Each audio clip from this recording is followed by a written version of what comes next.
오늘 선택한 하나님이 우리에게 주신 본문은 시편 46편 1절에서 11절입니다.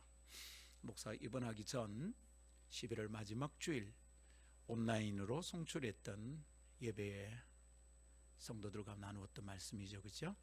이제 그 말씀의 2편을 후편을 오늘 나누고 싶습니다. 시편 46편 1절. 하나님은 우리 피난처시요 힘이시니 환난 중에 만날 큰 도움이시라. 그러므로 땅이 변하든지 상이 흔들려 바다 가운데 빠지든지 바닷물이 솟아나고 뛰놀든지 그것이 넘침으로 산이 흔들릴지라도 우리는 두려워하지 아니하리로다.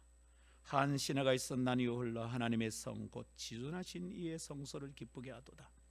하나님이 그 성중에 계심에 성이 흔들리지 아니할 것이라. 아멘. 새벽에 하나님이 도우시리로다. 문나라가 떠들며 왕국이 흔들렸더니 그가 소리를 내시며 땅이 녹았도다. 만군의 여호와께서 우리와 함께 하시니 야곱의 하나님은 우리의 피난처시로다. 와서 여호와의 행적을 볼지어다. 그가 땅을 황무지로 만드셨도다. 그가 땅 끝까지 전쟁을 쉬게 하시며 활을 꺾고 창을 끊으며 수레를 불사르시는도다. 이르시기를 너희는 가만히 있어 내가 하나님됨을 알지어다. 내가 문나라 중에서 높임을 받으리라. 내가 세계 중에서 높임을 받으리라 하시도다. 만군의 여호와께서 우리와 함께 하시니 할렐루야.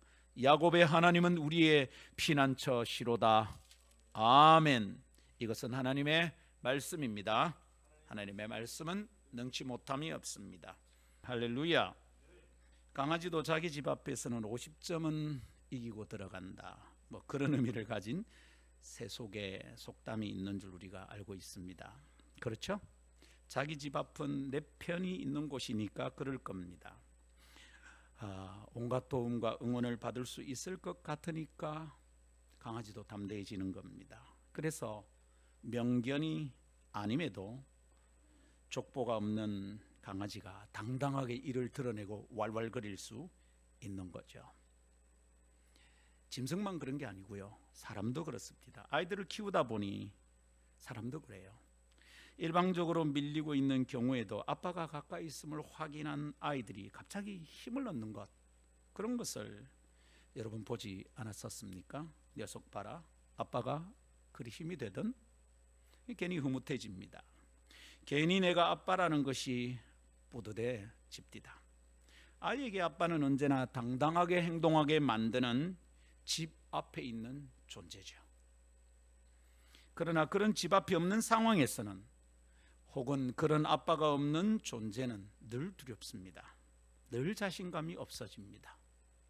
여기는 내 집 앞도 아니고 지금은 우리 아빠도 내 곁에 없다. 참 힘들죠. 우리 아빠가 있어도 별 힘이 없다. 그러면 참 고단해질 겁니다. 살다 보면 자기 집 앞에 있는 것 같은 상황에서 과도하게 자신만만해 보이는 사람들을 종종 만납니다. 겉으로 살피면 그닥 잘난 것이 없어 보이는데도 참 잘나게 행동합니다. 겁이 없어요. 여러분 그런 사람 만나본 적이 있지 않습니까?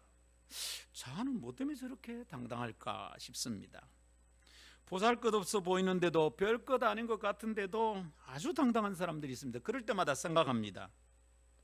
그럴 때마다 뭔가를 이해하게 됩니다. 저 사람 뭔가 믿는 구석이 있는 것 같다. 겉으로 볼 때 별거 아닌데 왜 저래 당당해? 뭐가 믿는 게 있지. 여러분 한번 따라해 봅시다. 무언가 믿는 구석. 뭔가 믿는 구석이 있는 거야. 그렇지 않고 저럴 리가 있나 싶습니다. 내 상황과 삶에 힘을 실어주는 무언가, 내가 힘이라고 느끼는 무언가, 힘이 되어주는 누군가가 있다면 어지간한 상황에서는 두려움 없이 나아가게 되더라고요. 그런데 내가 별 문제도 없어요. 잘못한 것도 아니에요. 내가 무슨 죄를 지은 것도 아니에요. 저 사람에게 실수한 것도 아니야. 그런데 문제가 발생하면 내게 무언가 믿는 구석이 있는 누군가가 없고 그런 무언가가 없으면 자꾸만 마음이 힘들어지는 거예요. 내가 잘못한 것도 없는데 잘못했다고 말해야 될 것 같아. 내가 사과를 먼저 해야 될 것 같아. 그럴 때가 있죠, 여러분. 그런데 어떤 상황에서도 내게 힘이 될 만한 무언가, 힘을 실어주는 누군가가 있다면 어지간한 상황에서는 두려움 없이 나아가게 되더라고요. 족보 없는 강아지든 가진 것 없이 허접한 인생이든 괜히 가슴 펴고 어깨에 힘을 주게 되는 일들이 있습니다. 여러분 어떻습니까? 최근에 여러분 어깨 힘들어갑니까? 가슴이 쭉쭉 펴집니까? 믿는 구석이 있으면 그래 되겠죠. 그러나 뒤를 챙겨주는 믿는 구석이 없으면 늘 캥깁니다. 새롭고 의미 있는 도전은 불가능입니다. 나는 이런 도전은 못한다, 이거 될 것 같은데 나는 시작을 못하겠다. 부르심을 따라 헌신하는 것도 꿈을 꿀 수가 없습니다. 이거 하나님이 원하는 것 같은데 내가 못하겠다, 겁이 난다. 가다가 잘 못되면 어떻게 하냐. 항상 계산이 복잡해지고 자신감이 곤두박질 칩니다. 늘 두렵습니다. 조마조마해집니다. 갑작스러운 어려움을 당하지 않으려고 항상 조심합니다. 통장에 잔고가 모자라면 괜히 마음이 힘들어집니다. 성도 여러분 어떻습니까? 2020년 마지막 주일입니다. 송년주일 예배를 드리는 지금 우리는 이런 질문을 하면서 한 해를 한번 돌아봅시다. 괜찮습니까? 뭔가 믿는 구석이 있어서 여러분 담대하게 나와왔습니까? 어떻습니까? 올해는 어떻게 지냈습니까? 해결하기 쉬운 문제만 만났습니까? 아무 어려움 없이 두려움을 느낄 만한 힘든 상황 없이 365일을 살아낼 수 있었습니까? 어떻습니까, 여러분? 아니죠. 올해도 여전히 그렇지 않았습니다. 힘들었습니다. 매 연말이 되면 식상할 정도로 자주 사용하는 어구가 있죠. 뭡니까? 다사다난했던 한 해라는 표현입니다. 맨날 들어서 식상해. 사실은 그 무슨 뜻인지도 모르고 말하는 사람도 있을 거예요. 무슨 말입니까? 다사다난하다. 일도 많고 여러 난관이 있었다는 뜻이겠죠. 다사, 일 많고 다난, 고난이 참 많았다. 철들매 깨닫는 것이 그 말의 의미입니다. 매년 말에 듣는데 식상한 표현인데도 고개를 끄덕이게 됩니다. 올해도 참 일 많았다, 고단했다, 이렇게 되는 거죠. 이야기 되는 게 뭡니까? 세상이 원래 그렇다는 거예요.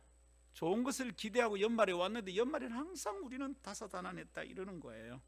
2020년 올해도 다사다난하지 않았습니까? 코로나 하나로 세상이 엉망이 된 것 같습니다. 올해는 일이 많지 않아도 돼. 코로나 하나로 끝장난 것 같아요. 보이지도 않는 미시한 실체 하나로 멀쩡하던 가게가 망하고 행복하던 가정이 파괴됩니다.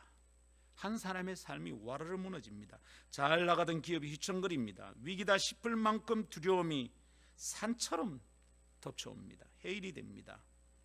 성도 여러분, 어떻게 살아냈습니까? 참 수고 많았습니다. 애 많이 썼습니다.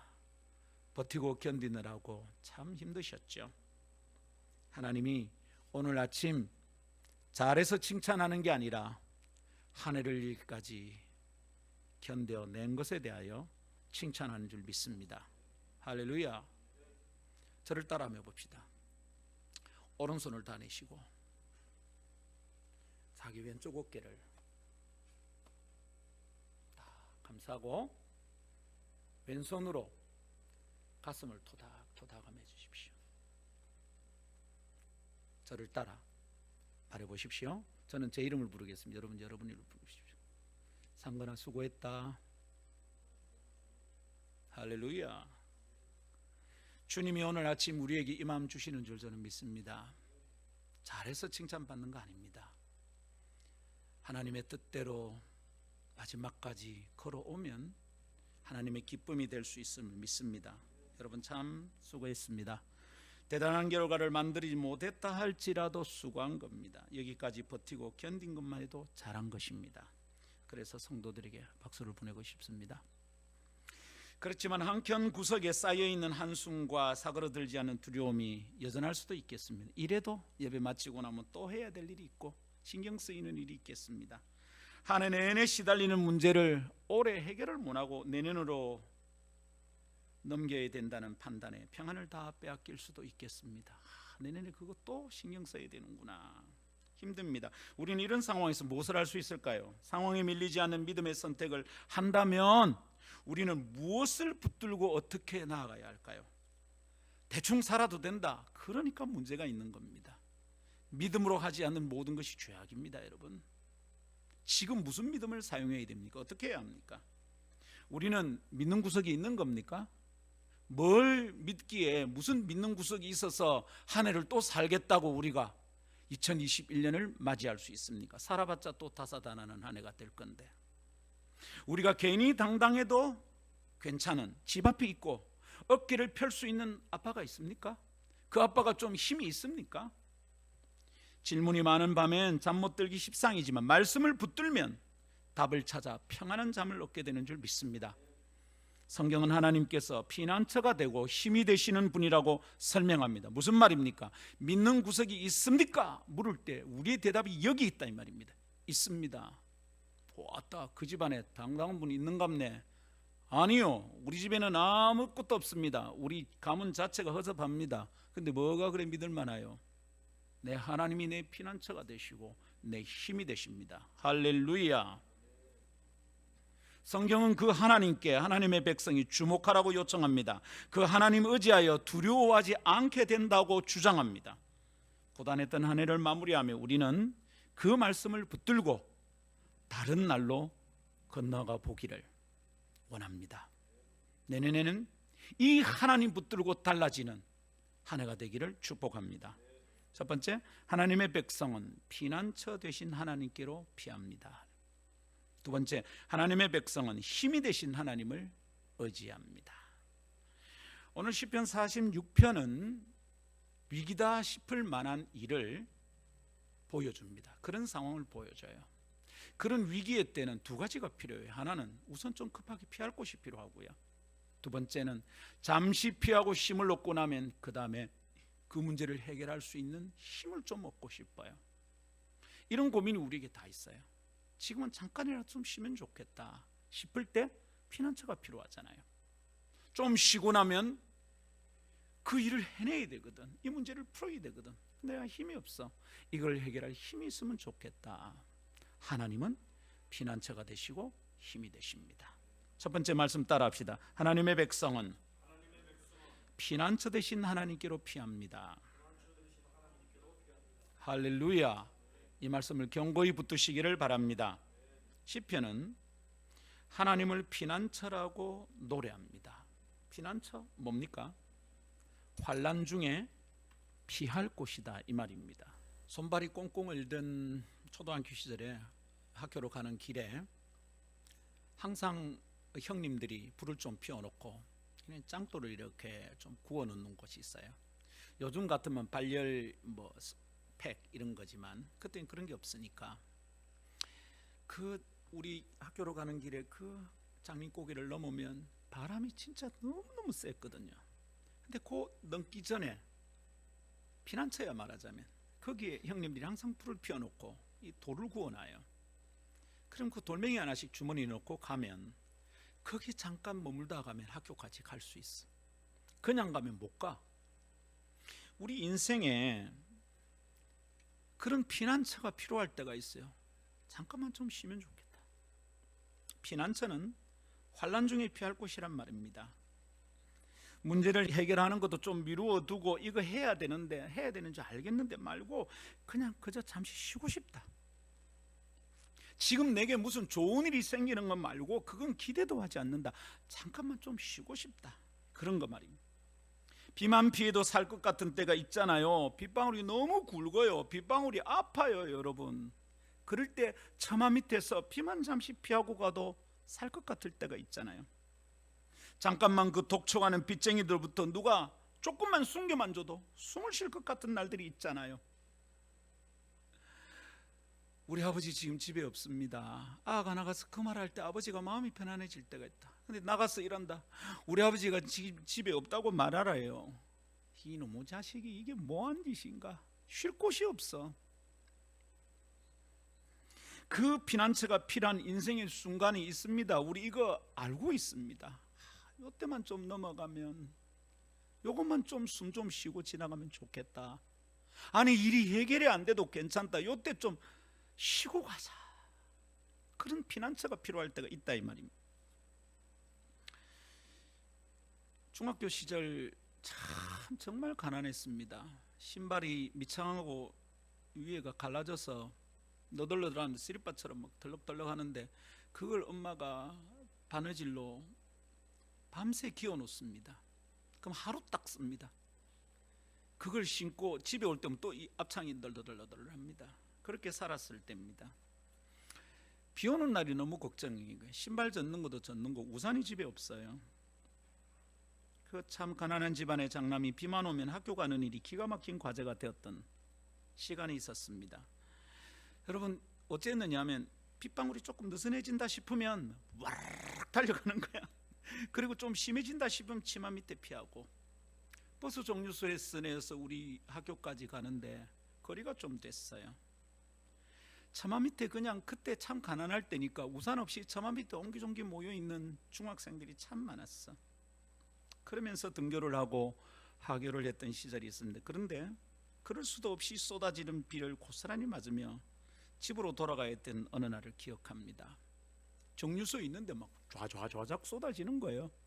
버스 정류소에 근처에 처마가 없어.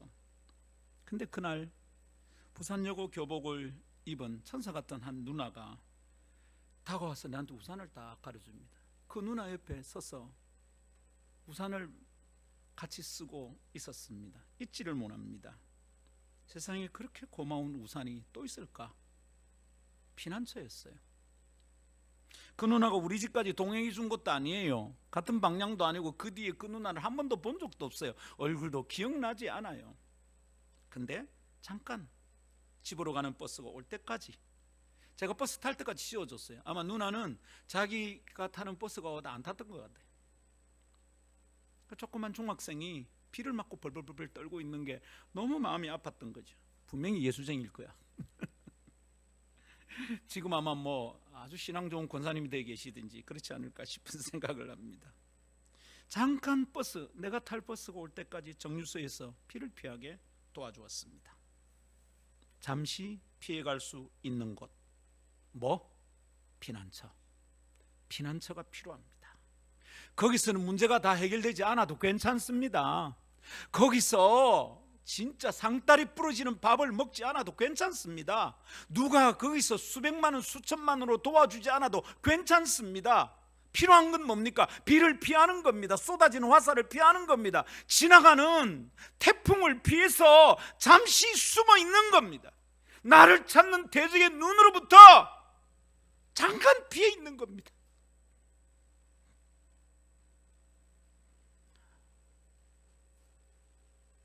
그런 피난처가 필요합니다. 너무 힘들면 피난처가 필요합니다. 성경은 그렇게 비를 피할 수 있는 우산을 하나님이라고 소개하고 있는 겁니다. 저는 이 피난처를 생각할 때마다 중학교 때 그 우산이 늘 생각이 나거든요. 하나님께 피할 수 있다 이 말입니다. 하나님께 피하면 쉴 수 있다 이 말입니다. 하나님께 피하면 비를 잠깐 피해갈 수 있다 이 말입니다. 하나님은 우리를 숨겨주실 수 있다 이 말입니다. 화살을 막아주실 수 있다 이 말입니다. 믿습니까? 하나님께 피하면 안전하다는 것입니다. 피했는데 고발해서 잡혀가고 이런 일은 없다는 겁니다. 믿습니까? 하나님께 피해본 적 있습니까 여러분? 하나님께 피해서 안식을 누려본 적이 있습니까 여러분? 하나님께 피해서 안전하구나, 내가 잠시 쉴 수 있구나, 하나님께 피해본 적 있습니까 여러분? 어려움이 닥쳐도 하나님께 피할 줄 모릅니다. 계속 투덜거립니다. 계속 힘들다 얘기합니다. 하나님께 피하면 피해갈 수 있는데 거기에 안식처가 있는데 하나님이 피난처인데 하나님께 피할 줄 모릅니다. 늘 힘듭니다. 늘 고단합니다. 항상 죽겠다 그럽니다. 아무도 나를 도와주지 않는다 그럽니다. 하나님이 계신데 내가 어디 숨을 데도 없고 갈 데도 없다 이럽니다. 사람을 만나서 그런 사람이 몇 명이나 있겠습니까? 하나님께 피할 수 있습니다. 시편 46편은 고라 자손의 시라고 소개되어 있습니다. 그죠? 고라의 자손 중에서 누군가가 자신의 경험을 통해 깨달은 하나님을 지금 노래하고 있는 중입니다. 그런데 안타깝게도 우리는 그가 경험한 피난처 사연이 어떤지 알지 못합니다. 무슨 일이 있었는지 잘 모르겠습니다. 그렇지만 성경 속에는 그런 상황이 수없이 많습니다. 예를 들면 많습니다. 무엇보다 가장 탁월한 예는, 가장 두드러진 예는 다윗일 겁니다. 자기 장인에게 쫓깁니다. 장인이 왕인데 사위를 죽이려고 잡으러 다닙니다. 왕에게 쫓기던 위태한 생명 다윗, 그가 피할 곳이 어디였을까요? 넉넉했을까요? 다윗을 숨겨주면 그 사람이 죽습니다. 왕이 선포했습니다. 누구든지 다윗 숨겨주면 죽여버린다. 실제로 사람이 많이 죽었습니다. 다윗 어디로 피합니까? 너무 힘들어서 이스라엘 경내를 머물 수 없어서 이방인의 나라로 가서 침을 질질 흘리면서 미친 사람 흉내를 내기도 했습니다. 얼마나 힘들었을까? 어디로 피합니까, 여러분? 당당할 수 있는 집안이 여전했을까요? 그 집안이 뭐 그냥 구질구질하지는 않았어요. 그런데 여러분, 다윗이 쫓겨다니까 그 아버지와 그 가문이 다윗에게 다 왔어요. 그냥 있으면 사울에게 죽어. 어디로 피합니까? 내가 믿을 만한 구석이 있는 집 앞에 다윗이 살 수 있습니까? 여기는 우리 집 앞이니까 내가 50점을 먹는다, 그럴 수 있습니까? 아파 찬스 쓸 수 있습니까? 나 때문에 우리 아버지가, 우리 형님들이 지금 쫄딱 망하게 되었는데, 자기에게로 모여드는데 아파 찬스 어떻게 씁니까? 오히려 자신의 존재 때문에 자기 가문 전체가 위태할 지경이었습니다. 그런 그가 쫓겨다니면서도 안전할 수 있었다, 안전하게 피할 수 있었다. 이것을 추억하며 하나님을 노래한 유명한 구절이 있습니다. 시편 18편 1절 2절. 나의 힘이 되신 여호와여, 내가 주를 사랑하나이다. 여러분이 한번 보십시오. 기가 막히는 구절입니다. 그런데 시편 18편이 시작될 때 위에 설명이 있습니다. 여러분, 설명이 보이죠? 여호와의 종 다윗의 시, 인도자를 따라 부르는 노래. 잘 보십시오. 여호와께서 다윗을 그 모든 원수들의 손에서와 사울의 손에서 건져주신 날에 다윗이 이 노래의 말로 여호와께 아뢰어 이르되. 이게 시편 18편의 설명입니다. 원수의 손에 쫓겨다니는 그 모든 날이 다 지나서 그가 이제 왕이 될 그때 다윗이 한 말입니다. 뭐라고요? 나의 힘이 되신 여호와여, 내가 주를 사랑하나이다. 그 다음, 여호와는 나의 반석이시여, 나의 요새시여, 나를 건지시는 자시여, 나의 하나님이시여, 나의 피할 바위시여, 나의 방패시여, 나의 구원의 뿌리시여, 나의 산성이라는 무슨 말입니까? 하나님 내 피난처단 말입니다. 할렐루야. 아무도 자기를 숨겨주지 않아. 숨겨주다가 그 사람들 위험하니까. 그런데 그런 날 다윗은 자기를 숨겨주시는 피난처 되신 하나님을 친하게 경험한 겁니다. 사무엘 상하를 읽다가 보면 다윗이 이렇게 시편 18편에 고백했지만 다윗의 상황이 결코 만만하지 않았다는 것을 우리가 압니다. 사무엘 상하는 성경에서 제일 재밌는 스토리가 있는 곳입니다. 그래서 저는 예수 믿는 사람이 어디서부터 읽을까? 그러면 사무엘 상하부터 읽으라고 권하곤 합니다. 진짜 재밌습니다. 어떨 때는 막 무협지 같은 느낌이 들기도 하고 막 그렇습니다. 근데 그걸 읽어보면, 읽는 우리는 재밌습니다. 근데 그 스토리를 경험하는 그 사연 속에서 살아남으려고 애쓰는 다윗은 진짜 힘들겠다 싶습니다. 다윗이 경험한 힘들고 고단한 상황 중에 대표적인 예로 아히두베 제사장 아히멜렉의 집안이 다 망하게 될 지경에 처했던 사건을 생각하게 됩니다. 다윗이 너무 배가 고팠어요. 자기를 따르는 소년 장수들과 함께 먹을 데가 없는 거예요. 어디로 갑니까? 어딘 집에 가서 먹으면 이게 곧장 또 사울에게 보고가 되니까 믿을 사람도 없어. 밥 한 덩어리 줘놓고는 사울에게 고발해버리면 또 쫓겨다니니까 배가 고파 여기저기 기웃거리던 다윗과 그 비류들에게 제사장은 제단에서 물리는 떡을 줍니다. 진설병. 제사장만 먹어야 될 떡인데 그 떡을 딱 줍니다. 먹었습니다. 무기 없나 이랬더니 놀랍게도 거기에 골리앗을 찌를 때 썼던 칼이 거기 있는 겁니다. 골리앗 칼이. 그걸 들고 갑니다. 이 얘기가 거기에 에돔 사람 도액이 머물렀는데 이게 딱 보고는 사울에게 고발한 겁니다. 그것 때문에 그 집안은 풍비박산이 납니다. 사무엘상 22장의 사건입니다. 다 죽습니다. 그 중에 한 사람 살아서 도망쳐 나옵니다. 제사장의 아들 아비아달이 멸문지하를 당한 그 참사 가운데 홀로 도망쳐서 다윗에게로 피합니다. 자, 질문.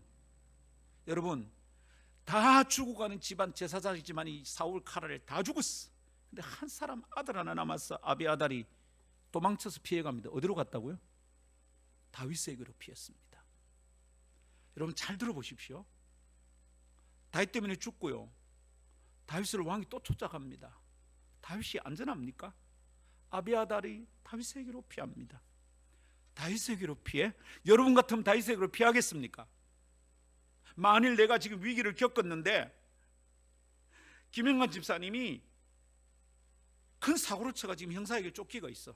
그래, 내가 김 집사님한테 가면 안전하겠다. 내가 김 집사님을 피하는 게 말이 됩니까, 여러분? 제대로 간 게 맞냐고요. 아비아달의 야가 지금 어떻게 한 겁니까? 왕에게 쫓기는 도망자인데, 정치적 망명자인데, 다윗도 살 곳을 잃고 지금 정처 없이 떠다니는 난민입니다. 난민. 그런데 그에게 가다니요. 거기가 피난처입니까? 그런데 다윗은 아비아달을 맞아들이며 말합니다. 잘 왔어요. 당신을 죽이려는 자가 나를 죽이려는 자리니, 당신이 내게 왔으니 나와 함께 있으니 반드시 살 겁니다. 이 뭔 짓입니까? 성경에 있는 대로 읽으면 이겁니다. 다윗이 아비아달에게 이르되 그날에 에돔 사람 도액이 거기 있기로 그가 반드시 사울에게 고할 줄을 내가 알았노라. 네 아비 집의 모든 사람 죽은 것이 내 때문이라. 나의 영구로다. 이것까지는 알겠다. 그 다음, 두려워하지 말고 내게 있으라. 내 생명을 찾는 자가 네 생명도 찾는 자니 네가 나와 함께 있으면 안전하리라. 네 생명을 보존하리라. 이 말 됩니까? 다윗은 무슨 자신감에 이렇게 말을 하는 겁니까? 근거 있습니까? 이 자신감? 근자감이에요. 근자감. 근거 없는 자신감이야. 어떻습니까? 유순 형제, 이런 상황이 되면 자기에게 찾아오는 사람에게 그래, 나와 함께 있으면 네 산다. 안전하다 지금부터. 그래 말할 수 있겠어요? 지금 그 원룸이 누군가와 친구가 찾아와가지고 유순아, 내가 한 달만 네하고 좀 살자. 어떻게 하겠습니까? 야가 정신이 있나 없나? 우선 코로나 검사부터 좀 받아봐라. 황당합니다.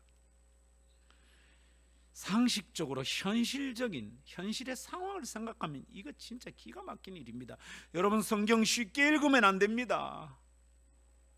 내 삶이라고 생각하면 읽어보십시오. 이게 말이 되는 소리인가? 이 말이 도대체 무슨 정신없는 소리입니까? 뭐 이런 겁니까? 우리가 한 배를 탔으니 이제 죽어도 함께 죽고 살아도 함께 사는 겁니다. 동지. 에? 러시아 말로 따바르시 이겁니까, 여러분? 그런 뜻입니까? 아니면 옆에서 소년 장수가 말합니다. 봤죠? 다윗 잘 안 죽습니다. 이렇게 죽을 사람이 아니에요. 나는 그거 믿어요. 불멸의 용사거든요. 무패의 전사 아닙니까? 그래서 나는 따르는 거예요. 잘 왔어요. 우리 다윗 대장 진짜 대단해요. 그런 거예요. 뭐야? 아니면 다윗이 말하는 거예요. 내가 접은 적 없대. 내 1대1로 다윗하이로 해서 내가 코피 터진 적도 없다. 지금 그러고 있는 겁니까? 뭐 하는 겁니까? 네 내 곁에 있으면 산다. 내가 지켜줄게. 니나 지켜라. 니나.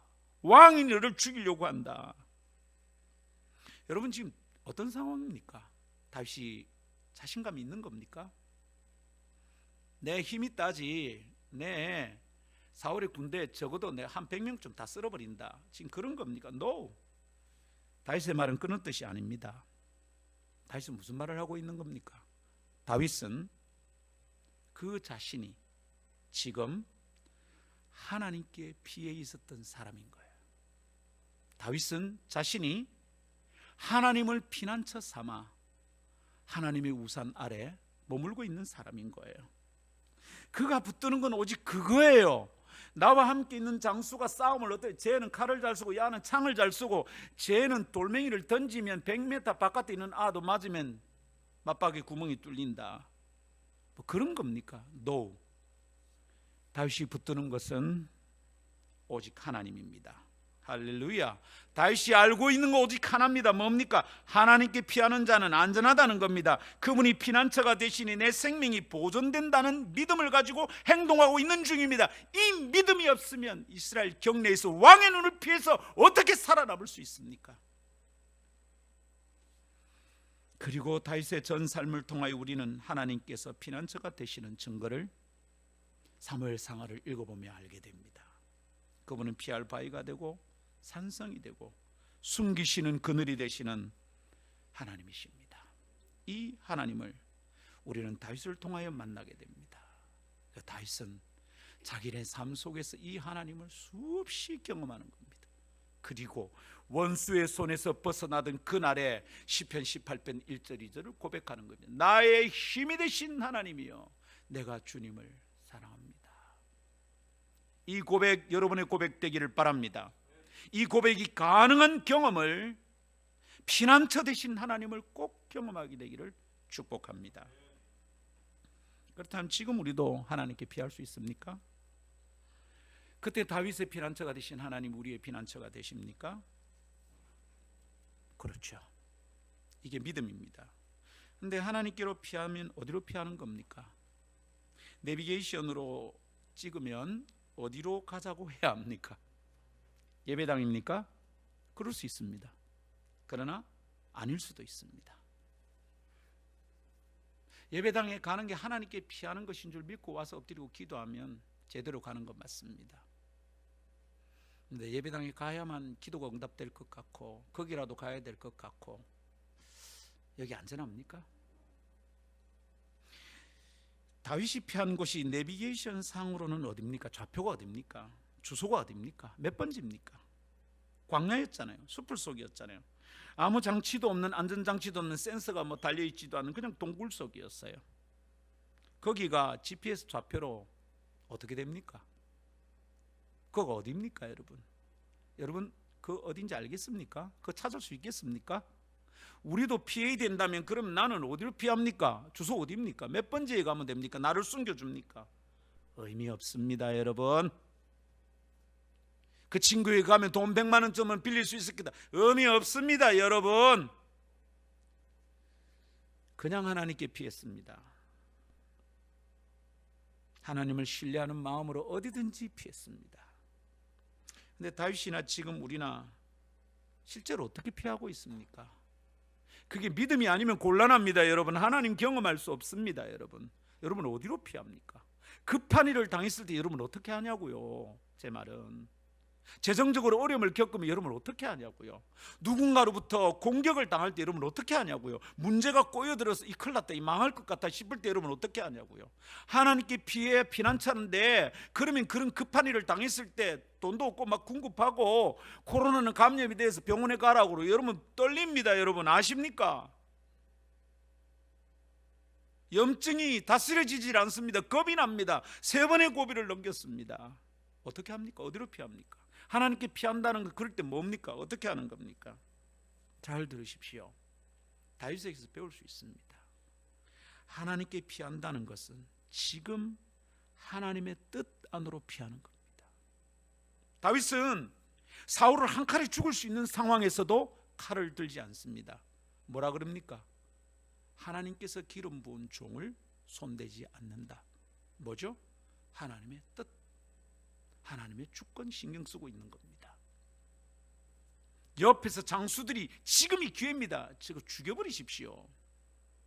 동굴 속에 왕이 혼자 들어와가지고 쉽니다. 아니 경호원들이 그렇게 허술할 수가 있나? 근데 동굴 속에 다윗의 비류들이 다 있습니다. 이 딱 잡으면 그냥 인질로 삼고 끝장날 수 있습니다. 근데 그때 사람들의 뜻이 다 있잖아요. 부하 장수들의 뜻이 다 있잖아요. 그 뜻에 흔들리지 않습니다. 다윗은 그때 하나님의 뜻을 생각합니다. 하나님의 뜻으로 피하는 게 하나님을 피난처 삼는 비결입니다. 안전한 곳이 거기입니다. 온갖 술수와 깨를 찾고 뒤져서 방안을 마련하지만 그 수가 죽을 숲이다. 그렇게 말하는 분들을 종종 만납니다. 내가 방법을 찾고 수를 찾았는데 그게 죽을 수더래요. 그것 때문에 망하더래요.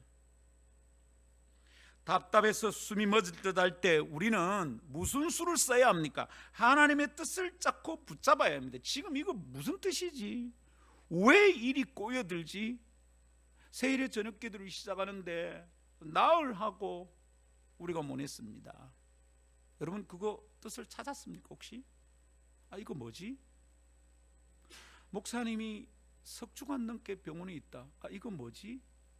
그렇게 오래 있지 않습니다 여러분. 십몇칠 있으면 다 퇴원합니다. 저 오래 있었어요. 여러분 뜻을 찾았습니까? 미안하지만 뜻을 못 찾으면 그 위기 중에 여러분 피할 데가 없는 겁니다. 피난처는 하나님의 뜻 안으로 피하는 겁니다. 그때 하나님이 내 피난처가 되시는 줄 믿습니다. 다윗은 지속적으로 그 자세였습니다. 올라가서 이길 수 있을 것 같은데도 하나님의 뜻을 묻습니다. 하나님 이들을 제 손에 붙이시겠습니까? 하나님이 붙인다. 하나님의 뜻만 잡으면 움직입니다. 거기가 제일 안전한 곳이거든. 할렐루야. 하나님께 묻고 그 뜻을 확인하고 그 뜻을 붙들고 나아갑니다. 상황이 아무리 어려워도 돌파합니다. 하나님의 뜻이면 갑니다. 상황이 아무리 만만해도 하나님의 뜻이 아니면 절대 안 갑니다. 왜? 내 눈에 안전해 보이도 거기는 위험한 구석입니다. 내 눈에 위험해 보이도 하나님의 뜻이면 거기가 제일 안전합니다. 다윗이 담대하게 나아갑니다. 군사의 수를 생각하지 않습니다. 무기를 따지지 않습니다. 형편을 보지 않습니다. 날씨 상황 다 고려하지 않습니다. 이게 믿음입니다 여러분. 이 하나님의 뜻을 따르는 믿음으로 선택하는 곳은 광야든지 숲이든지 요새 아니든지 피난처입니다. 그런 다윗을 하나님은 너무 좋아하셨어요. 하나님이 다윗을 지켜줍니다. 이 지켜주시는 것을 다윗은 매일 경험하면서 살아갑니다. 하나님이 내 힘이 되어주신다. 가만히 있어. 너는 가만히 있어. 좀 잠잠히 있어. 내가 하나님 됨을 알지어다. 근데 우리가 설치는 거예요. 설치다가 일을 망쳐놓는. 그래서 김 목사가 자주 하는 말이 잘하려고 하지 마라 제발. 뭘 잘한다고 자꾸 잘하려고 하냐고. 하나님의 뜻을 묻고 하나님이 뭘 기뻐하는지 알고 움직이라고 제발. 왜 자꾸 설치냔 말이야. 설치면 설칠수록 하나님의 뜻과 멀어지고 있는데 그걸 잘한다고 말할 수 있냐고. 수고했다고 말할 수 있냐고. 야단 맞아야지. 너희는 가만히 있어. 잠잠히 있어서 내가 하나님 되는 것을 알지어다. 내가 하나님이다. 내가 한다. 너가 잘하는 게 아니다. 다윗은 그래서 하나님이 어떤 분이 점점 알아갑니다. 점점 다든해집니다. 하나님의 뜻 안에 있는 안전함에 대하여 자꾸 자신감이 생깁니다. 그런 피난처의 안전함, 하나님의 뜻 가운데 머무는 안전함에 대하여 배우고 훈련하고 경험한 사람들이 믿음으로 살 수 있습니다. 이 사람들이 부르심에 순종할 수 있습니다. 이거 훈련되지 않으면 사명이 분명한데 이게 하나님의 뜻인데 순종이 안 됩니다. 너무너무 두렵거든. 내 인생이 망가질 것 같거든. 근데 하나님의 뜻이면 따라가면 절대로 망가지지 않습니다. 사랑하는 성도 여러분, 그럴 때 우리는 하나님의 뜻을 붙들고 행동할 수 있음을 믿습니다. 하나님의 뜻을 확인합시다. 그것을 붙듭시다. 도무지 실제적 효과가 있을지 안 믿어진다고요? 그러면 여러분은 평생을 하나님이 하나님 되시는 걸 구경도 못하고 살 거예요. 아니, 그걸 구경만 하다가, 남들에겐 그 일이 일어나는데 구경만 하다가 고생만 하다가 갈 거예요. 그러나 답이 아닐 것 같고 아무것도 없는 것 같고 힘들 것 같고 그래 가다가는 내가 죽을 위기에 처할 것 같지만 하나님의 뜻을 묻고 확인하며 나아가면 피난처를 발견합니다. 피난처는 안식이 있는 곳, 쉼을 경험하는 곳, 원수의 목전에서 밥상 차려주시는 하나님을 경험하는 곳, 거기가 피난처입니다. 안정과 평안을 누릴 수 있음을 믿습니다. 부산의료원에 이번에 있던 목사는 안전했을까요? 모두 3번의 심각한 고비를 지났습니다. 뉴스를 보다가 소름이 확 돋습니다. 입원할 병실이 없어서 대기 중에 사망을 했습니다. 예배당에서 격리 중이었고 대기 중이었을 때 제 증세가 대기 중이 되어 사망한 그분들의 증세와 똑같습니다. 고열.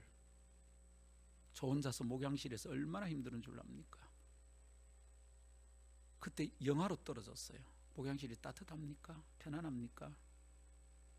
예배당은 지켜야 된다. 그래야 주일날 예배를 송출할 수 있다. 그 생각 하나로 제가 예배당에서 격리하겠다는 거거든요.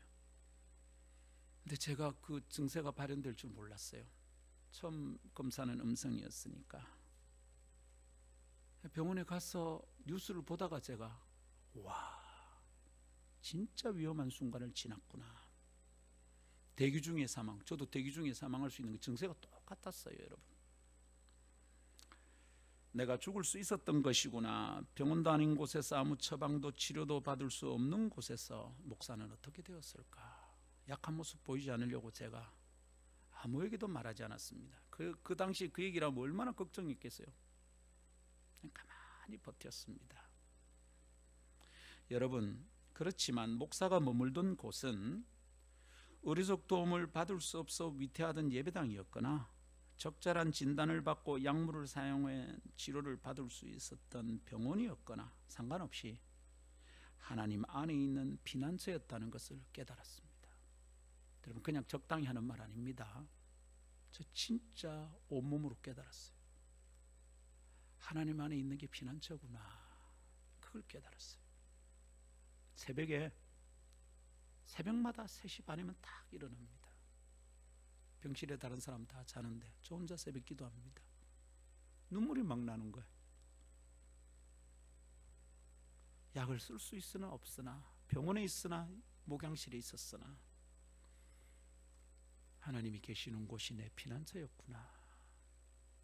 하나님이 하나 둘 깨닫게 해주시는데 그 새벽에 얼마나 은혜가 있었던지 모릅니다. 의료원에 머무는 동안 그곳에서 자꾸만 깊은 주님의 뜻 안으로 나아가게 되더라고요. 주님이 인도하셔요. 이전에 안 해봤던 기도를 하고 이전에 안 했던 생각을 하게 됩니다. 여러 가지 깨달았는데 마지막 깨달음이 너무 컸어요. 그건 제가 여러분에게 말 못합니다. 저 혼자 다 붙들고 가겠습니다. 하나님이 기도를 이끄셔요. 안 했던 기도를 하게 만드십니다. 거기서 얕은 정도의 기도는 그냥 살려달라는 것 같아요. 좀 얕은 정도의 기도인 것 같아요. 그 기도 못할 사람이 어디 있겠어. 몸이 아픈데, 그죠?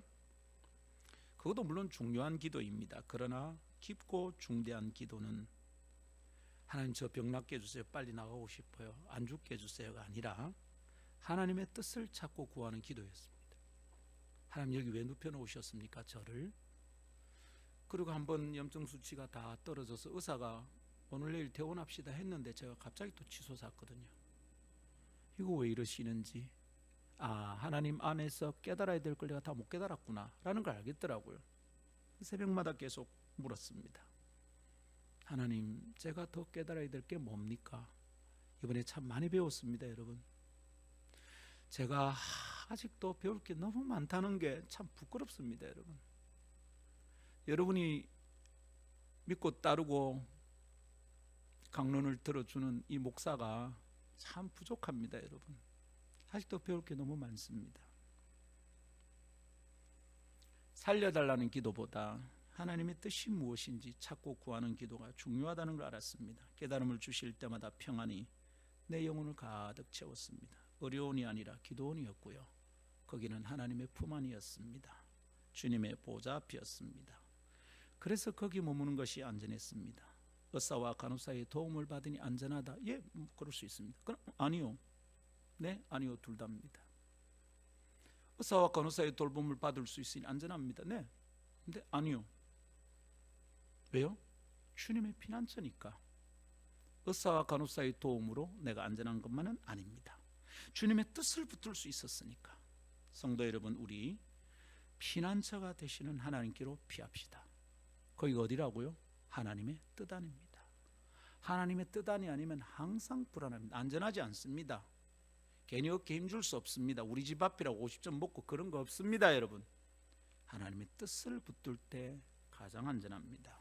두 번째 따라합시다. 하나님의 백성은 힘이 되신 하나님을 의지합니다. 피난처는 잠시 피해가는 곳입니다. 그러나 거기에 영원히 머물 수는 없습니다. 우리는 피난처에서 쉬었다가 고통의 바다를 향해 나와 도전해야 됩니다. 우리가 해결할 과제가 있고 직면한 문제를 풀어내야 합니다. 그러려면 힘이 필요합니다. 주님의 뜻에 순종하여 가라시는 곳으로 또 떠나야 합니다. 찾아가야 할 사람들 향해 나아가야 됩니다. 태어났다고 살았다고 이제 내 몸만 돌볼 수 없습니다. 목사는 곧장 해야 될 일을 해야 되더라고요. 병원에서 위기의 순간을 겪었다고 해서 목사가 숨어 있을 수만은 없잖아요. 와, 위험하다. 내가 그냥 막 진짜 교인들도 다 이해해 주니까 나는 막 그냥 대충 하자. 아니요, 김 목사 그럴 수 없습니다.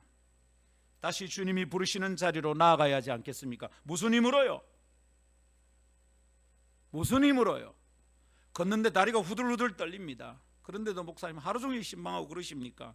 예, 해야 될 일이 있으면 해야 하고 해야 될 일을 순종할 때 하나님이 힘을 주신다 믿습니다. 내가 무슨 힘으로 그 섬김과 순종을 계속할 수 있을까요? 다리 힘이 하나도 없는데, 걸어가는데 내가 흔들리는데. 아내가 말합니다. 여보, 많이 움직이지 맙시다. 당신이 넘어지면 내가 어떻게 당신을 바칩니까? 그죠? 제가 넘어지면 제 아내가 저한테 깔려서 죽어요. 큰일 나. 계단을 오르는데 자빠질 것 같습니다. 다리가 계단 하나를 완전히 못 올라갑니다. 힘이 없어서. 이런 경험을 하면 겁을 먹게 됩니다. 여러분, 도전하는 것이 어렵게 됩니다. 아, 조심해야 되겠다. 사람 만나는 거 조심해야 되겠다. 그래요? 힘도 없는데 위험했었는데 또 선교사님 만나고 다시 선교지로 다니면서 복음 전하는 게 가능할까? 또 고통스러운 사람 찾아가서 섬기는 게 가능할까? 무슨 힘으로 다시 시작하여 주님을 섬길까? 교회는 코로나 딱 들이닥치고 목사 입원하니까 성도들이 막 예배하러 안 오는데 교회는 제대로 될까? 고라의 자손은 그런 질문에 단호하고 간단하게 대답합니다. 하나님이 힘이 되신다. 여호와가 피난처가 되시고 힘이 되신다. 그 힘을 의지하여 이제 피난처에서 나와서 달려가자고 권합니다. 하나님이 능력이 되시니 그 하나님 의지하여 직면한 문제를 풀고 감당할 사명을 감당하자 도전할 수 있다는 것입니다. 말씀을 가만히 묵상해 보십시오. 하나님이 내게 말씀하시는 게 들리지 않습니까?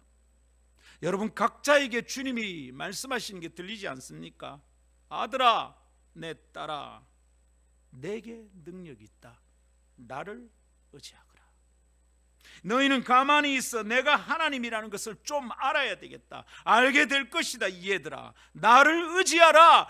여기저기 찾아다니고 빌붙어서 사는 것 그거 그만하고 하나님의 백성은 힘이 되신 하나님을 의지하는 것이다. 내가 하나님 되는 것을 내가 알려주겠다. 비굴하게 구심거릴 거 없습니다. 눈치 볼 거 없습니다. 우리는 하나님의 뜻을 따라 나아가면 됩니다. 그리고 그분이 주시는 힘으로 섬기려면 됩니다. 다시 얘기를 해봅시다. 그 폐잔병 같은 이들을 데리고 뭘 어쩌겠다는 겁니까? 평생 쫓겨다닐 겁니까? 사울이 죽기 전에는 해결이 안 될 것 같아요. 마이너리티들이에요. 정치적 생명이 끝나고 사울의 정부 아래서는 아무 사업도 할 수 없는 자들이에요. 광급 공사는 언감생신 그런 거는 할 수도 없는 사람들이라. 괜히 피해 다니고 도망치다가 만난 사람, 그 다른 사람에게 민폐만 끼치는 사람들이었어. 재산 집안을 망하게 만들었어요. 희망이 있습니까 여러분? 이 사람들 무슨 힘으로 자기를 구원하겠습니까? 기회가 있다고 말하면 다윗은 사기꾼입니다. 함께 죽자는 집단 종교 히스테리 발작증 환자 같습니다. 같이 죽자 마 이건가요? 그러나 그렇지 않았습니다. 다윗은 하나님을 의지합니다.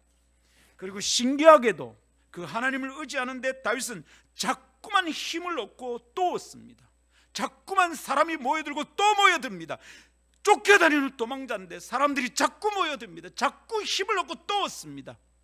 도망자 신사인데 그일라에 가서 블레셋에 죽게 된 망하게 된 그일라에 가서 도망자 신사가 그 사람들 구원해냅니다. 가면 안 됩니다. 왜냐하면 다윗이 어디에 숨어있는지 들키는 거거든.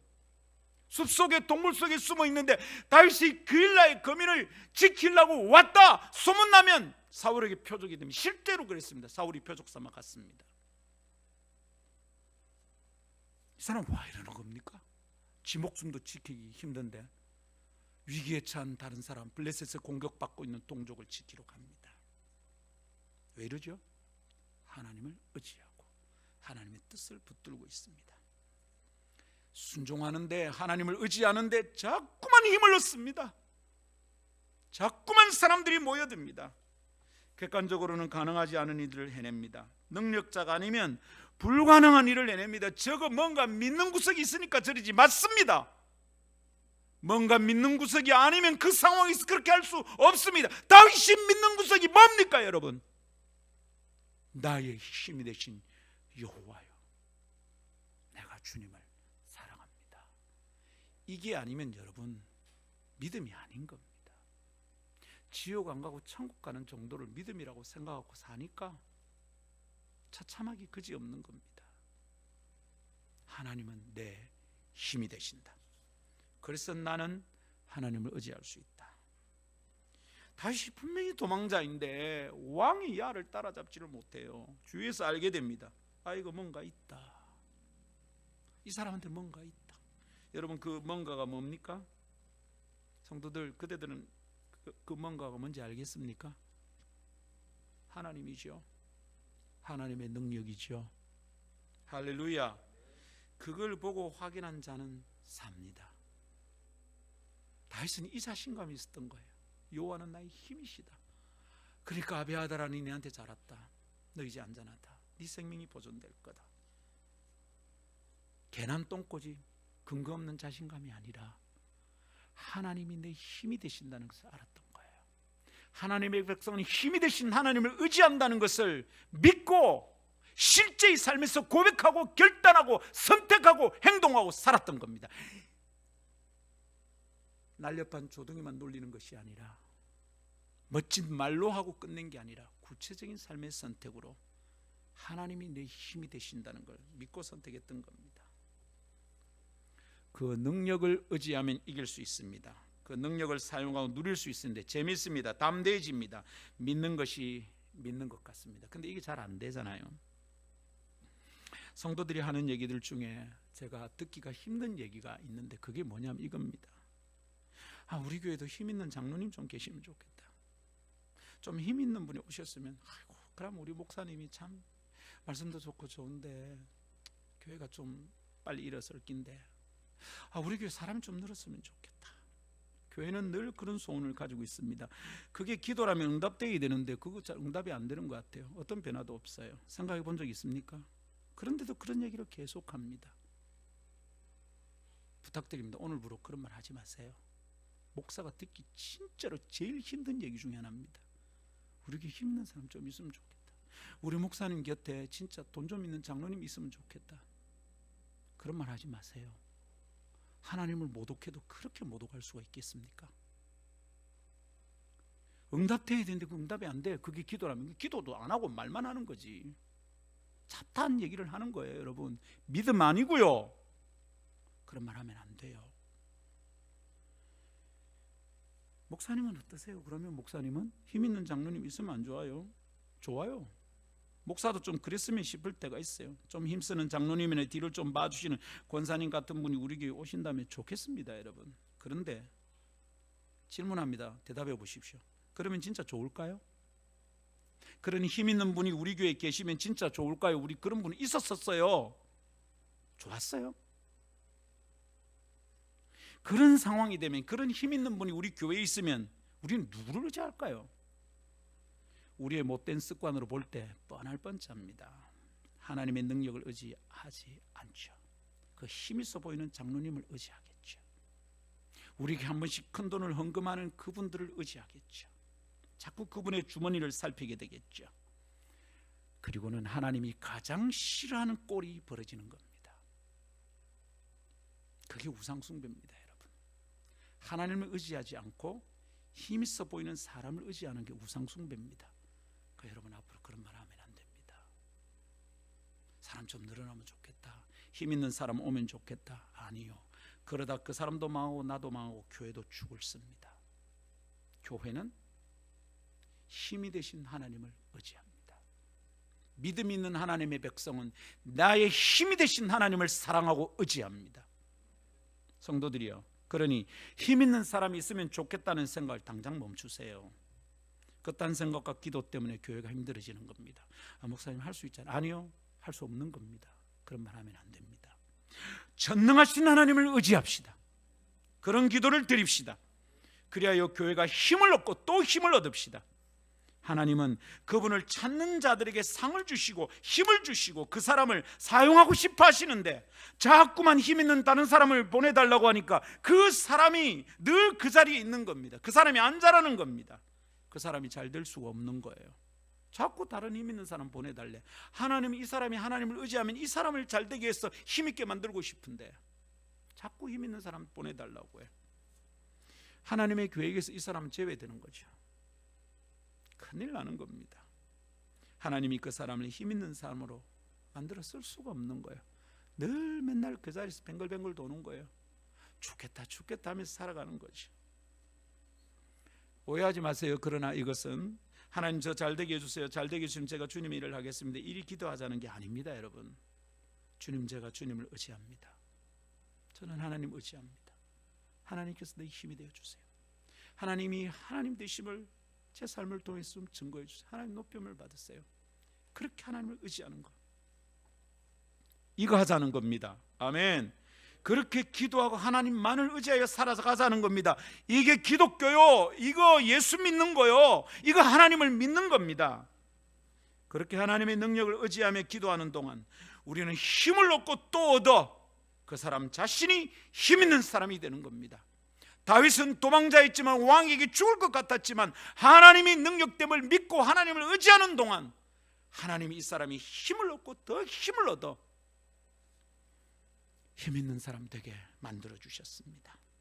이런 사람 우리에게 많이 일어나기를 기대합니다. 이런 스토리, 이런 간증 많아지는 교회 되기를 기대합니다. 보잘것없는데 저 사람 뭔가 믿는 구석이 있구나. 예.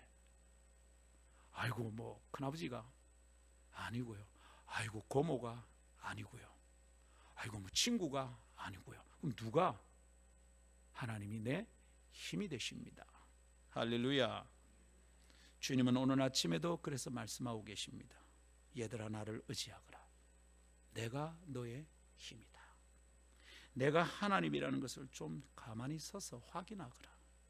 내게 맡기고 좀 너는 가만히 좀 있어라. 네가 잘하라고 하지 말고 내가 잘하는 것을 좀 보면 안 되겠니? 내가 언제면 너에게서 하나님이 되겠니? 내가 언제쯤이면 네 삶에서 내 능력을 나타낼 수 있겠니? 네가 다 아는구나. 네가 다 아는구나. 너 언제쯤 내가 전능하다는 걸 깨달을 수 있겠니? 이 음성을 오늘 아침 듣고 우리의 마음을 주님께 내어드립시다. 말씀 맺습니다. 아무것도 안 하고 그냥 있는 것이 안식이 아닙니다. 힘든 일을 쉬는 게 안식이 아니에요. 안식은 주님 안에 있는 겁니다. 주님의 뜻 안에 있는 겁니다. 그게 안식이고 거기가 피난처입니다. 아무 일이 없어도 주님 안이 아니면 위험합니다. 뭔가 잘 되는데 불안합니다. 그러나 태풍이 몰아치고 비바람이 거세도 주님 아니면 샬롬이 넘칩니다. 안전합니다. 거기가 피난처인 줄 믿습니다. 그 주님께서 우리를 초청하십니다. 수고하고 무거운 짐진 자들아 다 내게로 오라. 왜 안 갑니까? 왜 그분께 피하지 않습니까? 왜 그분께 나의 힘이 되어 달라고 기도하지 않습니까? 왜 근심만 합니까? 왜 투덜거리고 있습니까? 부르시는 음성을 듣고 주님께 피합시다. 하나님의 백성은 하나님께로 피합니다. 그리고 그 주님의 능력을 의지하여 힘을 얻고 또 얻어 일어날 수 있습니다. 하나님의 백성은 힘이 되신 하나님을 의지합니다. 하나님만을 의지합니다. 할렐루야.